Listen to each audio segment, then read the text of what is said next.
हाँ जी, नमस्ते बेटा, नमस्ते। नमस्ते। Good morning to all of you present in this morning session. We were discussing chapter number 1, meaning and objective of accounting. हम इस चैप्टर को डिस्कस कर रहे थे। तो हमने अब तक जो है इसके अंदर जो डिस्कशन किया था वो पॉइंट जो है मैं एक बार आपको बता देता हूँ। उसमें नीड फॉर अकाउंटिंग, अकाउंटिंग की ज़रूरत क्यों है वो हमने डिस्कस किया था। मीनिंग ऑफ अकाउंटिंग, अकाउंटिंग की डेफिनेशन क्या थी। करेक्टरिस्टिक ऑफ अकाउंटिंग वो हमने किया था। ऑब्जेक्टिव ऑफ अकाउंटिंग हमने कर दिया था। फंक्शंस ऑफ अकाउंटिंग हमने किया।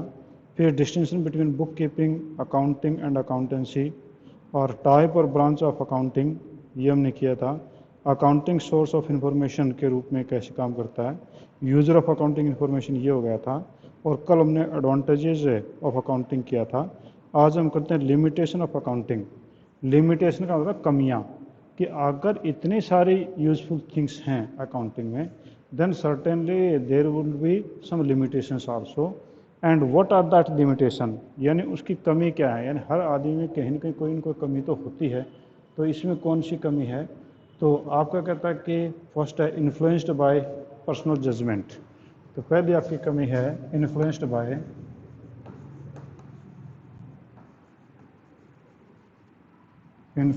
Bye personal judgement.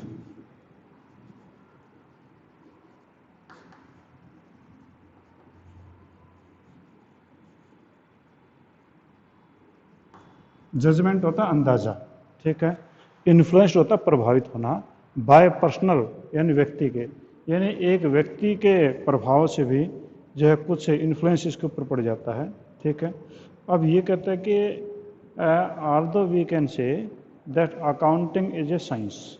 हम ये मानते हैं मैक्सिमम कि अकाउंटिंग इज ए साइंस, और साइंस में हमेशा रिजल्ट हमेशा ही बढ़िया आते हैं, मतलब एक ही जैसे रिजल्ट आते हैं, स्टैटिक होते हैं।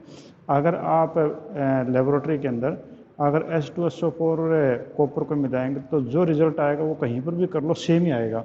साइंस है, कॉज एंड इफेक्ट रिलेशनशिप आपकी साइंस कहलाती है। तो हम भी यहाँ कहते हैं जनरल एंट्री करते हैं तो उसका लेजर पे जो है डिफरेंट इम्पैक्ट वैसा ही आता है। लेजर में जो हमने किया उसका फाइनल अकाउंट पे इम्पैक्ट वैसा ही आता है। तो यानी साइंस है। पर ये कहता है कि it is not an extract science, बिल्कुल प्योर साइंस नहीं है। क्योंकि साइंस में तो रिजल्ट बढ़िया आते, सेम वही आते। पर यहाँ पर जो है साइंस है नहीं है, थोड़ी सी कुछ इसमें दिक्कत रहती है।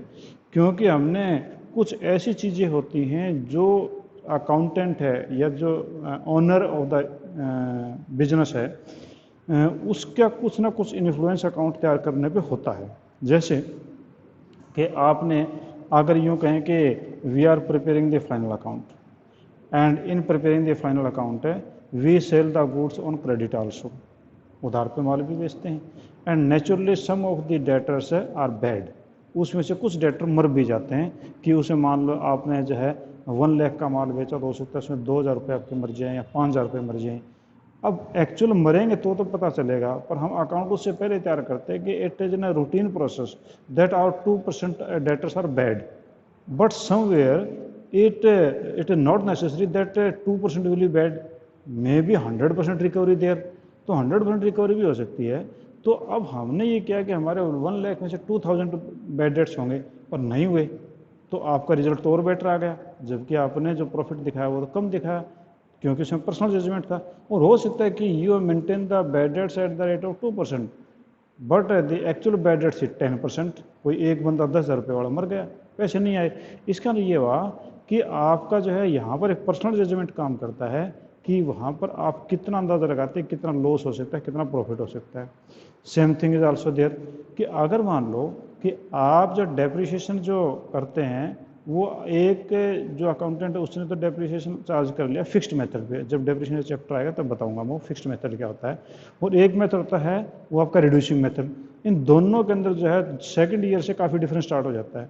अब एक अकाउंटेंट ने तो अकाउंट तैयार किए, वो तैयार किए उसने फिक्स्ड मेथड से, और दूसरे अकाउंटेंट ने तैयार कर दिए वो अपने के डिमिनिशिंग मेथड से। तो नेचुरली जो रिजल्ट है एक अकाउंटेंट और दूसरे अकाउंटेंट का रिजल्ट है उन दोनों में डिफरेंस आएगा, कि एक अकाउंटेंट प्रॉफिट कुछ दिखाएगा, दूसरा अकाउंटेंट प्रॉफिट कुछ दिखाएगा। जबकि आप ये कहते हैं कि साइंस में तो सभी रिजल्ट एक जैसे होते हैं। आप H2SO4 में और कॉपर डालोगे तो पूरे वर्ल्ड में कहीं डाल लो सेम आएंगे। पर यहाँ पर दो अकाउंटेंट ने जब काम शुरू किया दोनों के रिजल्ट डिफर कर गए। तो इसका नहीं हुआ कि यहाँ पर जो उसकी एक कमी हो गई अकाउंटिंग की कि influenced by the personal judgement के इन्फ्लुएंस के कारण से आपके जो रिजल्ट हैं अकाउंटिंग के वो डिफर कर सकते हैं, तो क्योंकि डिफरेंट ओपिनियन हो सकती है। सेकंड है based on accounting concept and convention, based on accounting concept and conventions, based of accounting concept and convention. ये जो अभी नेक्स्ट थर्ड चैप्टर करेंगे उसमें कन्वेंशन और कंसेप्ट वर्ड जो आएगा। Means what are the accounting concept and convention. Accounting क्योंकि किसी भी चीज़ को अपने पहले मानना होता है कि just for example if you are playing any game, that game may be ludo, that may be the carom, or that may be any other indoor game you are playing, or you may play the outdoor game that may be kabaddi or that may be kho-kho etc. तो some rules are there, कुछ ऐसे rule आप पहले मान के चलते, कुछ आप जो है ऐसे कंसेप्ट कन्वेंशन बना के चलते हैं कि हम इस गेम के अंदर इस प्रकार का होगा। क्रिकेट में हम देखते हैं कि 9 बॉल होगी, वाइड बॉल होगी, या 4 रन होंगे, 6 रन होंगे, वो कैसे क्या होंगे। It means you decide in advance all the things, आप एडवांस में डिसाइड कर लेते हैं सभी चीज़ों को कौन सी चीज़ें कैसी होंगी। तो when we prepare the accounting, in accounting we have some concept and conventions कि हम किस चीज़ को कैसे ट्रीट करेंगे, क्योंकि जब अकाउंटेंसी पढ़ते हैं आप अकाउंटेंसी में चीज़ें आती हैं किस चीज़ को कैसे मानेंगे। तो जस्ट लाइक आप ये देखिए कि आपका जो हम कहते हैं कि हिस्टोरिकल कंसेप्ट होता है, आपका जो है एसेट का एक हिस्टोरिकल कंसेप्ट होता है। हिस्टोरिकल कंसेप्ट ये कहता है कि when you purchase the any asset you will write the actual value of that asset in the books and after it you will make the depreciation on it every year, हर साल उस पर depreciation काटते जाएंगे। अब ये देखा जाए तो मान लो we have purchased a land for ₹10 lakh 10 year ago, और उसके ऊपर हम 10% डेप्रिसिएशन लगाते हैं, तो 10% डेप्रिसिएशन लगाए तो आज के दिन तो उस लैंड की वैल्यू 0 हो चुकी है। इट मीन्स है वो लैंड तो आपके लिए बेकार हो चुकी है। But in real sense you can see land की वैल्यू तो कई गुना बढ़ गई है। अब क्योंकि अकाउंटिंग कंसेप्ट ये कहता है कि we will take the historical cost, historical cost होते जिस दिन हमने उस चीज़ को खरीदा था उसी दिन की वैल्यू हम लेके चलते हैं, उसी पे हम डेप्रिसिएशन काउंट करते हैं।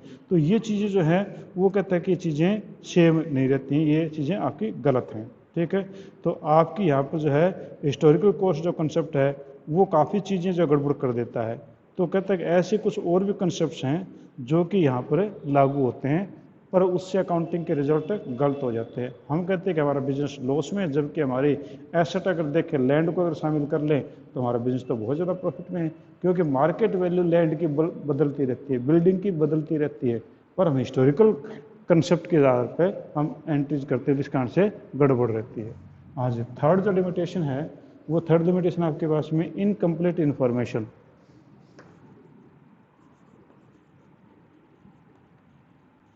इनकम्प्लीट इन्फॉर्मेशन, इनकम्प्लीट इन्फॉर्मेशन आपके पास में होती हैं कि कई बार ऐसा होता है कि इन्फॉर्मेशन आपके पास में कंप्लीट नहीं होती, कि केवल आपके पास में कुछ इन्फॉर्मेशन दी जाती हैं और उससे जो है वो सारी चीज़ें जो हैं वो पता नहीं चल पाती। यानी कहने का मतलब हुआ कि आपने जो है पहले जनरल एंट्री की, फिर लेजर बनाया, फिर ट्रायल बैलेंस बनाया, फिर प्रॉफिट एंड लॉस अकाउंट बनाया। अब आपने कह दिया कि ये प्रॉफिट हमारे इस साल का, पर ये एक्चुअल प्रॉफिट नहीं पता है। एक्चुअल प्रॉफिट तक कब पता चलेगा, जब आप पूरा बिजनेस बेचोगे, कि मान लो आप बिजनेस को क्लोज डाउन करके बेच रहे हैं, उस समय एक्चुअल पता चलेगा कि लैंड है, बिल्डिंग है, मशीनरी है और जो सारी चीज़ें बेचोगे तो एक्चुअल प्रॉफिट कितना हुआ या कितना लॉस हुआ। तो यहाँ पर जो आपकी इनकम्प्लीट इन्फॉर्मेशन होती हैं तो ये भी एक आपकी अकाउंटिंग की कमी है। Next, omission of qualitative information, omission of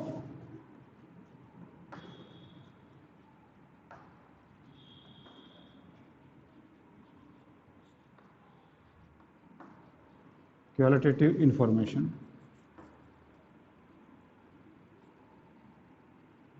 qualitative information आपका जो ओमिशन ऑफ क्वालिटेटिव इन्फॉर्मेशन, आपके इसमें क्वालिटेटिव इन्फॉर्मेशन का भी कमी होती है। ओमिशन होता है ख़त्म हो जाना, वो है नहीं। और क्वालिटेटिव का ये हुआ कि हमारे बिजनेस में कि कुछ क्वालिटीज़ हैं, वो क्वालिटीज़ जो है वो मनी टर्म के अंदर जो है हमें उनको एक्सप्रेस नहीं कर सकते। कि जिस प्रकार से आपकी गुड मैनेजमेंट है उसकी बहुत अच्छी रेपुटेशन है, ठीक है। अब वो गुड रेपुटेशन जो एक क्वालिटेटिव है, अब वो क्वालिटी को हम इसमें नहीं कर सकते। हम केवल ये देख सकते हैं कि कितना पैसा आया, कितना गया, कितना प्रॉफिट कमाया और कितना लॉस कमाया। हमने हमारा जो ऑब्जेक्टिव है बिजनेस का, मान लो कि our business objective is to give more satisfaction to our employees, to our customers and to our other parties, and we have no main objective to earn the profit. जैसे government department होता है, उनका profit कमाने का उद्देश्य नहीं होता, उनकी जनता की सेवा करना होता है। अब वो जनता की सेवा करना, या आपके सेटिस्फाई कस्टमर हैं या आपके सेटिस्फाई एम्प्लॉयज़ हैं, उनका कहीं पर भी अकाउंटिंग में कोई इन्फॉर्मेशन नहीं होती। The information is related only the monetary transaction. तो ये एक आप इसकी कमी है कि यहाँ पर आपका क्वालिटेटिव इन्फॉर्मेशन जो वो बिल्कुल भी नहीं बता पाते। नेक्स्ट है based on historical cost. Based on historical cost,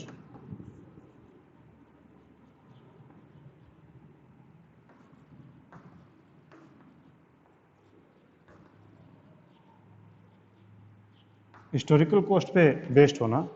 अब ये जो हिस्टोरिकल कॉस्ट जैसे ऊपर कन्वेंशन था, लगभग ये चीज़ मैं आपको पहले एक्सप्लेन कर चुका हूँ। हिस्टोरिकल कॉस्ट का मतलब होता है कि जिस समय हमने गुड्स खरीदी थी उसी समय कीमत को नोट करना, वो हिस्टोरिकल कॉस्ट है। मैंने यहाँ पर बताया था कि कंसेप्ट ये कहता है कि हिस्टोरिकल कॉस्ट के ऊपर ही आपका डेप्रिसिएशन लगता है। कंसेप्ट एंड कन्वेंशन ये था। तो उसका ये हुआ कि यहाँ पर हिस्टोरिकल कॉस्ट आपने नोट की, तो उसी बेस पे यहाँ पर जो कन्वेंशन कंसेप्ट में आप डेप्रिसिएशन लगा रहे थे, तो वहाँ पर डेप्रिसिएशन लगाना वो गलत हो सकता है। अब हिस्टोरिकल कॉस्ट किसी समय किसी चीज़ की कुछ भी हो सकती है, और आज के दिन मार्केट वैल्यू उस चीज़ की कुछ भी हो सकती है। हो सकता है कि when you purchased a car that was having good reputation and good cost also, but due to any of the fault now the brand name of that car is out of market, और अब उसकी वो बिक नहीं रही car आपकी, तो अब वहाँ पर जीरो हो गई। और ठीक इस उल्टा कि when you purchase a land, piece of land at anywhere, now the cost as rises, तो पर हम मार्केट वैल्यू उसकी नहीं ले पाते हैं। तो हिस्टोरिकल कॉस्ट जो है वो भी आपके बिजनेस की एक्चुअल जो है उन चीज़ों को नहीं दिखाती है। यानी कि आपका जो प्राइस लेवल जो मार्केट में चेंज होता है, वो प्राइस लेवल जो कभी अंडर वैल्यूड हो जाता है, कभी ओवर वैल्यूड हो जाता है, वो कमी रहती है। Next is affected by window dressing. Next is affected by window dressing.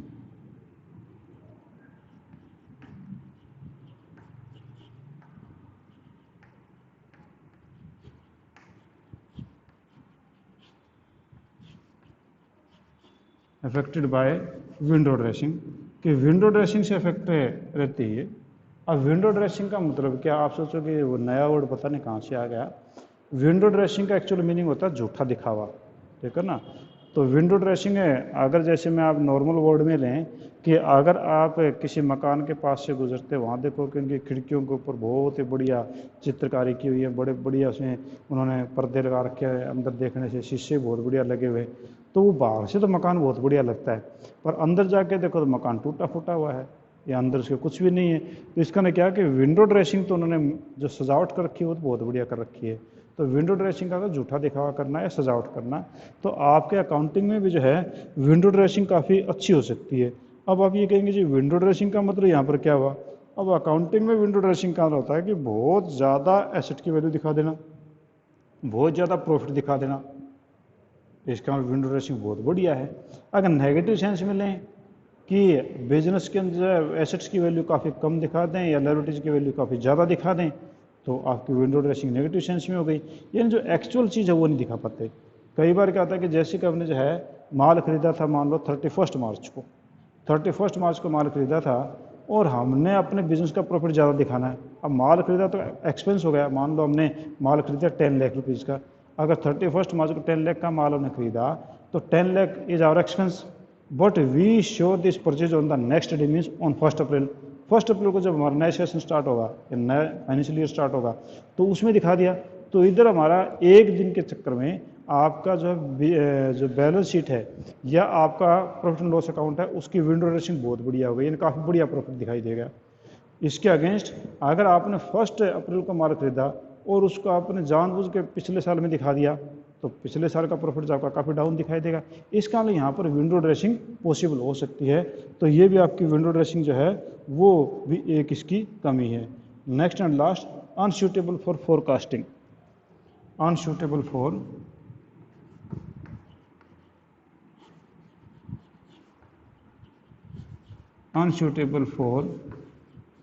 Forecasting. आपके फोरकास्टिंग के लिए अनसूटेबल है। फोरकास्ट होता है भविष्यवाणी करना, ठीक है ना, कि जैसे आप हर रोज़ जो है आजकल देखते हो कि आपकी जो है मौसम की वेदर की फोरकास्टिंग क्या है, तो यानी आपके जो यहाँ पर फोरकास्टिंग के लिए सूटेबल नहीं है, क्योंकि जो अकाउंट्स हैं वो केवल पास्ट के रिकॉर्ड के हिसाब से बनाए जाते हैं कि पीछे जो है आपने कितना कुछ काम किया था, कितना माल खरीदा, कितना बेचा, उसके आधार पर आपने कितना प्रॉफिट कमाया। तो ये प्रीवियस ईयर से बिलोंग करता है।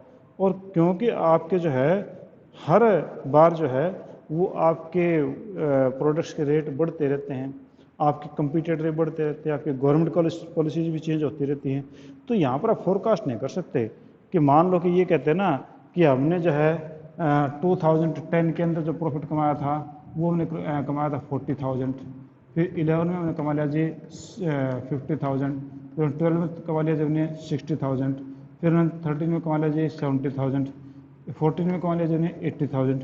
अब आप ये करें कि हमारे जो प्रॉफिट्स हैं वो दिन ब दिन बढ़ते जा रहे हैं, लगता तो ऐसा है, ठीक है ना, और हम कहते हैं कि 15 में हमारा 80,000 हो जाएगा, it means we are earning the good profit, but it is not possible, क्योंकि कोई पता नहीं 15th के अंदर गवर्नमेंट जो ऐसी कोई पॉलिसी लिया है कि you can't sell that product, zero हो जाएगा प्रोडक्ट। तो अब वो कह दिया कि बैन हो गया जी, ये चीज़ बेच ही नहीं सकते। अब आप ये कह दो कि टिकटॉक जो है वो इंडिया से 1200 करोड़ रुपए कमाता था, तो अब की बार हो सकता है 1300 करोड़ रुपए कमाता वो, पर सरकार ने 3 दिन पहले पॉलिसी बदली और टिकटॉक की यहाँ पर वैल्यू जीरो हो गई, यानी अर्निंग जीरो हो गई। तो आप फोरकास्ट नहीं कर सकते उन चीज़ों को। और दूसरा, इसमें प्राइस का भी ध्यान रखते कि आपके अगर मान लो 40,000 था, फिर 50,000 हो गया, तो ये कहते 10,000 हमारा प्रॉफिट बढ़ गया। भैया प्रॉफिट क्या बढ़ गया, उतनी कॉस्ट बढ़ गई होंगी, हमारे उतने से प्रोडक्ट की कॉस्ट बढ़ गई, कॉस्ट बढ़ने से आपको लगता है कि प्रॉफिट बढ़ गया, पर एक्चुअल में ऐसा होता नहीं है। तो ये आपकी जो 7 टाइप की लिमिटेशंस थी। तो एक बार फिर बता दूं, पहला इन्फ्लुएंस्ड बाय पर्सनल जजमेंट, पहली लिमिटेशन है कि इन्फ्लुएंस्ड बाय पर्सनल जजमेंट। यहाँ पर जो पर्सनल जजमेंट होते हैं वो इन्फ्लुएंस करते हैं बिजनेस के अकाउंटिंग को, क्योंकि आपका जो है एक पर्सन जो है वो डेप्रिसिएशन कैसे लगा सकता है, दूसरा कैसे लगा सकता है, और जैसे बजट से एक आदमी का एस्टीमेट जो कुछ हो सकता है, दूसरा कुछ हो सकता है, तो 2 बंदे ही अगर सेम फर्म के अगर अकाउंट बनाए तो दोनों में डिफरेंस हो सकता है, तो डिफरेंस हो सकता है, इसका यहाँ कमी है। सेकंड है based on accounting concept and conventions, कि हमें कुछ ऐसे अकाउंटिंग कंसेप्ट और कन्वेंशन मानने पड़ते हैं, उनके बगैर हमारे वो अकाउंट तैयार होते नहीं हैं, पर they are not fit for everything. हो सकता है कि 99% चीज़ों के लिए तो फिट हैं, पर 1-8% के लिए फिट नहीं होते, तो वहाँ पर भी आपका डिफरेंस आ जाता है। अनकम्प्लीट इन्फॉर्मेशन, यहाँ पर आपकी इन्फॉर्मेशन जो है वो अनकम्प्लीट होती है, क्योंकि आप ये कहते हैं कि we earn so much profit, पर आप उस प्रॉफिट को प्रॉफिट नहीं कह सकते। एक्चुअल प्रॉफिट तो उस दिन दिखाई देता है जिस दिन बिजनेस को बेच करके सारा पैसा घर लेके जाएंगे, तब पता चलेगा कि एक्चुअली हमारा प्रॉफिट क्या है। Omission of qualitative information means there is no category of quality. अब यहाँ पर जो है a good management has good reputation, there is no recording of reputation. If the objective of the company, objective of business is to give the more satisfaction to the employees, to the customer, to the society, that is in quality, but there is no such type of the entries because only monetary aspect is record. Next is based on historical cost, means the historical cost means when we purchase the any product or any asset, you record that amount into the books of account, you never record the amount of market value. अब आपने एक building खरीदी थी, वो 10 लाख की थी, आज के दिन उसकी मार्केट वैल्यू क्या है हमें पता नहीं है, हम उसको 10 लाख ही मान के चलते हैं क्योंकि हमने हिस्टोरिकल कॉस्ट ही नोट कर रखी है। Affected by window dressing means there can be wrong interpretation, wrong information into the account. उस कारण से भी आपका यहाँ पर जो है विंडो ड्रेसिंग हो सकती है, झूठा दिखावा हो सकता है। And last is unsuitable for forecasting, means it is not possible to forecast because there is a certain factors which affect the business. आपका कंपटीटर ज़्यादा आ गया, आप गवर्नमेंट की पॉलिसी बदल गई, आपके प्राइसेज चेंज हो गए, तो इस प्रकार से आपके जो है यहाँ पर ये कमियाँ हैं। तो ये आपके 7 प्रकार के ऐसे ये चीज़ें थी जो लिमिटेशन थी। हाँ जी, any point you want to ask, कोई ऐसा पॉइंट आप पूछना? हाँ बेटा बोलिए, कुछ पूछना चाहते बेटा पूछिए मेरे से। अगर इन 7 पॉइंट में कोई डिफरेंस कोई आपके क्लियरिटी नहीं है तो फिर मैं आगे नेक्स्ट स्टार्ट करता हूँ, ठीक है। हाँ जी, नेक्स्ट आपके पास में, अच्छा ये भी मैं बातें बता दूँ कि एक्चुअल में ये अकाउंटिंग की लिमिटेशन नहीं है, ये इंडिविजुअल की लिमिटेशन मानने हैं इनको, क्योंकि अगर इन्फ्लुएंस करता है तो ह्यूमन बीइंग करता है, गलत तरीके से कर रहा है उनको। अगर वो कंसेप्ट है उनको कई बार गलत लगा देता, उसी कारण से गलती होती है। इनकम्प्लीट इन्फॉर्मेशन अगर एक्यूरेसी रखने की कोशिश करे तो आ सकती है, कोई बड़ी बात नहीं है। क्वालिटेटिव इन्फॉर्मेशन, हाँ यहाँ पर दिक्कत है कि ये नहीं हो सकती। बाकी हिस्टोरिकल कॉस्ट है उसको ठीक लगाए तो हो सकता है ठीक। और ये आपको कहता है कि अफेक्टेड बाय विंडो ड्रेसिंग, ये तो सरेआम ही फ्रॉड है। और अनसूटेबल फोरकास्टिंग, तो फोरकास्टिंग जब कुछ हद तक की जा सकती, ज़्यादा नहीं की जा सकती। तो यानी कहने वाला ज़्यादा अकाउंटिंग में दिक्कत नहीं है, मैक्सिमम टू मैक्सिमम जो है ये नेक टू नेक हमारा रिजल्ट करीबन दे सकती है। तो ये कमियां भी अगर कहें तो ये अकाउंटिंग की कमियां कम और इंडिविजुअल जो उनको अकाउंट को प्रिपेयर करता है उनकी कमियां ज़्यादा दिखाई देती हैं, ठीक है जी। अब मैं आगे बात करते हैं नेक्स्ट टॉपिक की। नेक्स्ट टॉपिक आपके पास में है वो आपके पास में क्वालिटेटिव करेक्टरिस्टिक्स, आपकी क्वालिटेटिव करेक्टरिस्टिक्स बात कर रहा है ये।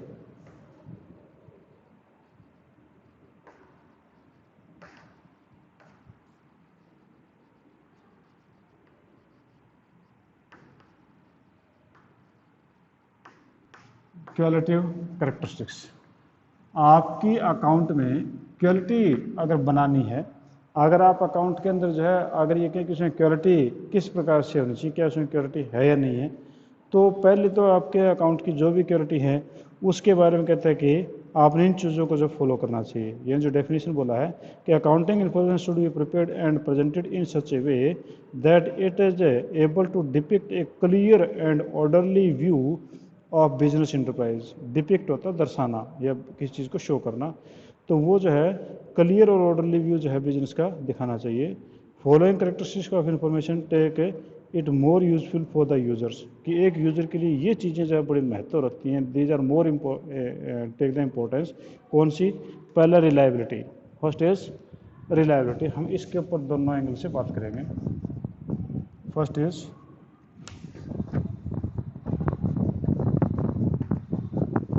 रिलायबिलिटी। रिलायबिलिटी तो विश्वसनीयता, ठीक है। विश्वसनीयता कि जब आप कोई भी अकाउंट आप तैयार करते हैं तो आपके अकाउंट जो हैं वो रिलायबल होने चाहिए।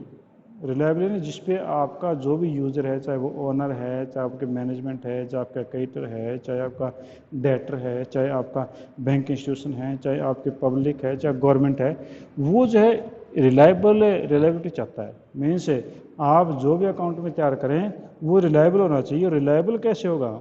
कि रिलायबल होता है कि if you have put the factual things and which is verifiable, कि फैक्ट जो एक्चुअल में जो चीज़ें आप उनको रखो और उसके अलावा आपने जो है उन चीज़ों को वेरीफाइएबल होने चाहिए, उनको वेरिफिकेशन कर सकते हो, इस प्रकार से उन्हें रखना चाहिए कि इन्फॉर्मेशन जो आपके अकाउंटिंग इन्फॉर्मेशन है उनको हम आराम से जो है फैक्ट रख सकते हो और वेरिफिकेशन भी कर सकते हैं। कैसे? कि आप जो भी एंट्री करते हैं, जनरल में आपने एंट्री की तो नेचुरली सोर्स डॉक्यूमेंट आपके पास में थे। सोर्स डॉक्यूमेंट में आपका कैश मेमो था, आपका डेबिट वोचर था, आपका क्रेडिट वोचर था, आपका चेक था, पेन स्लिप थी, ये 7 प्रकार के मैंने आपको बताए थे। अगर उन 7 प्रकार के डॉक्यूमेंट को तैयार करके अगर आप एंट्री करते हैं तो उनका वेरिफिकेशन किया जा सकता है। आप यानी वेरिफिकेशन कि कोई भी एंट्री आपकी झूठी नहीं है। तो इसी प्रकार से आपकी परचेज इनवाइस हो गई, सेल इनवाइस हो गई, या आपके कोई एग्रीमेंट हो गया प्रॉपर्टी का, या कोई डॉक्यूमेंट हो गए, अब उनसे आप उस बिजनेस की हर चीज़ को कि ट्रूथफुलनेस, सच्चाई को आप साबित कर सकते हैं। तो सबसे पहला तो ये है कि वो जो है आपके रिलायबिलिटी होनी चाहिए, ठीक है। अब कहते हैं कि आपके जो कुछ चीज़ें हैं वो आपकी रिलायबल नहीं होती, कि some accounting records must be reliable while other are not. For example, recording of fixed asset actual cost is most reliable since the same can be independently verified from the property deed. कि अगर आपने जो चीज़ें ली हैं, अगर asset की value ली है, आपने ली कि ये हिस्टोरिकल कॉस्ट है, अब हिस्टोरिकल कॉस्ट कैसा पता चलेगा? तो जो आपने डॉक्यूमेंट जिससे प्रॉपर्टी खरीदी थी उसके अंदर जो रेट लिखा हुआ आपने, वो आपको पता चल जाएगा।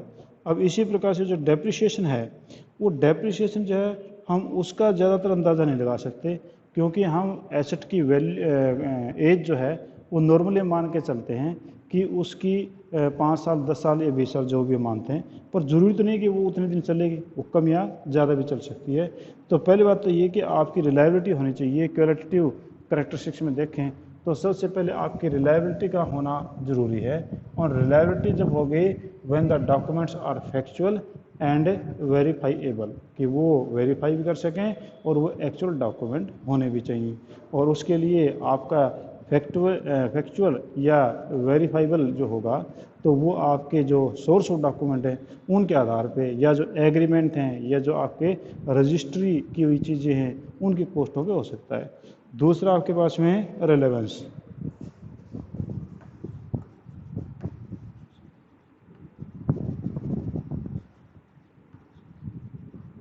रिलेवेंस रिलेवेंस होता है कि उससे संबंधित कोई चीज़ें जो आपकी जुड़ी होनी चाहिए।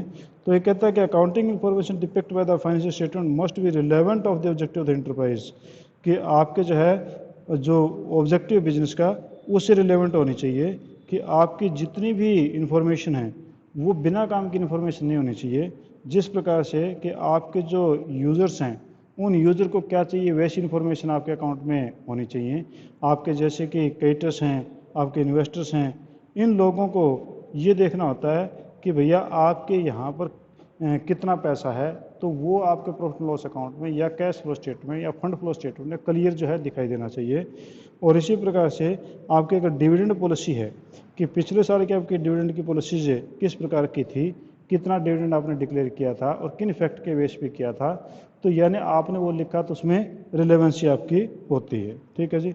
अब इसी प्रकार से हम कह सकते हैं कि accountant usually face the with the problem of choosing the relevant data from the mass of the data, क्योंकि उनके पास में इतने सारे डेटा होते हैं और उसमें जो अकाउंटेंट है वो कुछ रिलेटेड डेटाज ही वो यूज़ करता है, तो उसमें ऐसे डेटा वो यूज़ करे जो कि रिलेवेंट होने चाहिए। और थर्ड कहता है कि अंडरस्टैंडेबिलिटी। अंडरस्टैंडेबिलिटी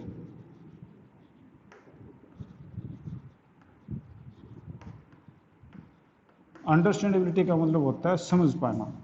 कि आप कोई भी अगर तैयार करते हैं, किसी प्रकार का कोई भी आप डॉक्यूमेंट तैयार करते हैं, या आप कोई जनरल एंट्री करते हैं, कुछ और करते हैं, जो भी प्रॉफिट लॉस अकाउंट या ट्रेडिंग अकाउंट, तो वो जितनी भी इंफॉर्मेशन है दैट मस्ट बी अंडरस्टैंडेबल, कि वो आपकी जो है समझने योग्य होनी चाहिए। कि ऐसा नहीं कि आप ऐसे टेक्निकल वर्ड्स यूज़ कर दें which are unable to understand the persons, आम आदमी को अंडरस्टैंड ना कर पाए, तो वो फिर यूज़लेस हैं। तो आप इसलिए उनको इस प्रकार से यूज़ करना चाहिए कि वो जो है सारी सारी चीज़ें लोगों को समझ में आ जाए।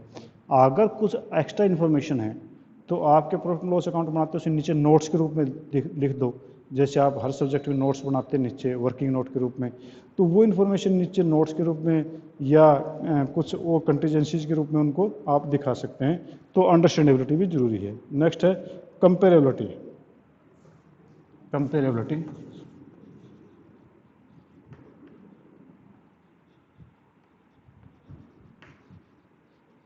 कंपेरेबिलिटी कि आप उनको कंपेयर भी कर सकें। आप अकाउंट जो इस प्रकार से बनाने चाहिए कि उसमें आपका जो एक साल से दूसरे साल का, दूसरे साल से तीसरे साल का, तीसरे चौथे साल से कंपेयर कर सकें, या one firm to another firm compare कर सकें। यानी जब आप बैलेंस शीट बनाते हैं, प्रॉफिट लॉस अकाउंट बनाते हैं, तो उसमें पिछले साल का भी साथ में बना देना चाहिए, ताकि पिछले साल की फिगर से इस साल की फिगर को कंपेयर किया जा सके। तो ये आपकी कंपेरेबिलिटी होती है। और फेथफुल प्रेजेंटेशन लास्ट आपका है, फेथफुल प्रेजेंटेशन।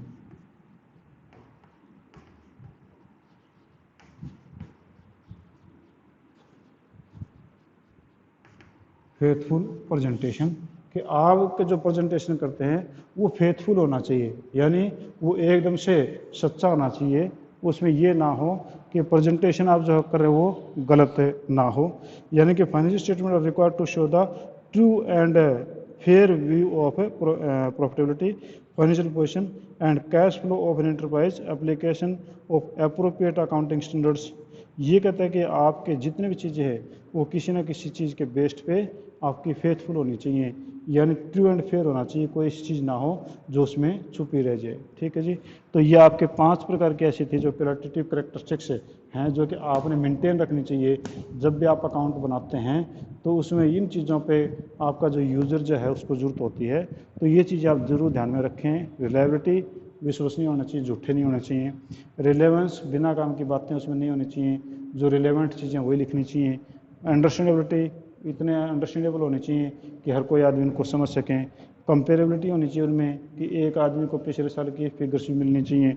और फेथफुल, कि इतना विश्वास के साथ में बनना चाहिए कि उसमें कोई झूठी इन्फॉर्मेशन आप नहीं दे रही। ठीक है जी। तो ये आपकी कैरेक्टरिस्टिक्स थी। अभी 2-1 मिनट बचते, मैं देख लेता हूँ, अगर छोटा पॉइंट रहता है वो ज़्यादा तो बड़ा नहीं, समझाने वाला कोई ऐसा नहीं है, फिर वो देखते हैं। रोल ऑफ अकाउंटिंग, अकाउंटिंग का रोल क्या है तो हम कल ही कर लेंगे क्योंकि फिर आपका पूरा नहीं हो पाएगा, नेक्स्ट क्लास स्टार्ट हो जाएगी। तो कल हम ये भी शुरू करेंगे, ये खत्म हो जाएगा 5-4 मिनट में। और उसके बाद नेक्स्ट चैप्टर, थर्ड चैप्टर आपके पास में है, वो थर्ड चैप्टर आपके पास में उसका नाम मैं बता दूं, अकाउंटिंग प्रिंसिपल्स। ठीक है। तो ये अकाउंटिंग प्रिंसिपल आपका शायद इस वीक में ख़त्म हो जाना चाहिए, कोई ज़्यादा बड़ा चैप्टर ये नहीं है। ठीक है जी। उसके बाद फिर हम रिवीजन स्टार्ट कर देंगे। ठीक है। Any question you want to ask me? बेटी 5th चैप्टर है वो सबसे बाद में करेंगे क्योंकि उसकी अंडरस्टैंडिंग जो ना अभी आप लोग कर नहीं पाएंगे। मैं उसमें डेप्रिशिएशन करवा दूं और दूसरी और चीज़ें करवा दूंगा, बिल ऑफ एक्सचेंज करवा दूंगा, उसके बाद में फिर आप उस चैप्टर का मीनिंग समझ पाएंगे। उससे पहले चैप्टर का मीनिंग आप समझ नहीं पाएंगे, हालांकि वो रट्टा लगाने वाला है, फिर भी मैं कोशिश करूँगी उसमें रट्टा ना लगे, बल्कि आप उसको कुछ समझ सकें।